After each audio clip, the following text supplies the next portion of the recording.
Today, I will going to show you how to make pastillas a la Riela. First things first, these are the ingredients. Half kilo of powdered milk,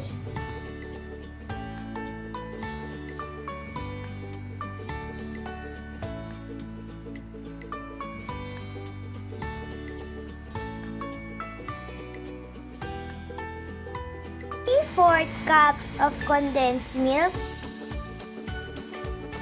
1 tablespoon of coffee,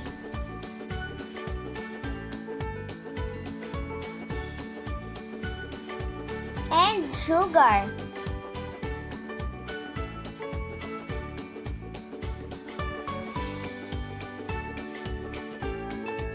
Here are the procedures. Step 1. Combine the condensed milk, coffee, and powdered milk.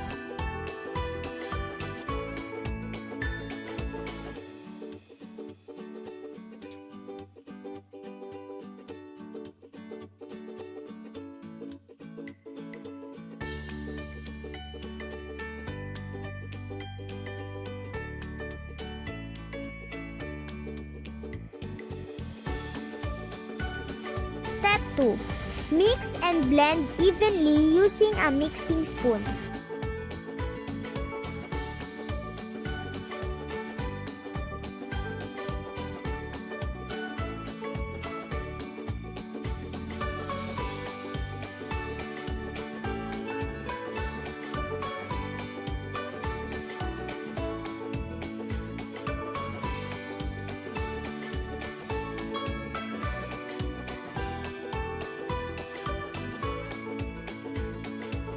Step 3.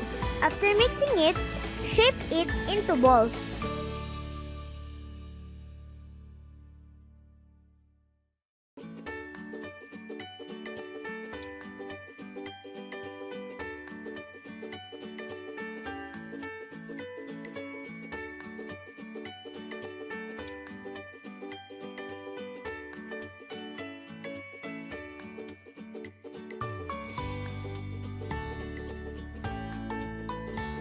Step 4.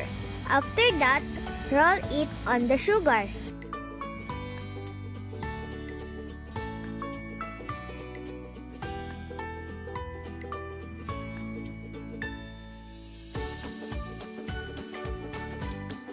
And it's done! That's how you make pastillas coffee flavor.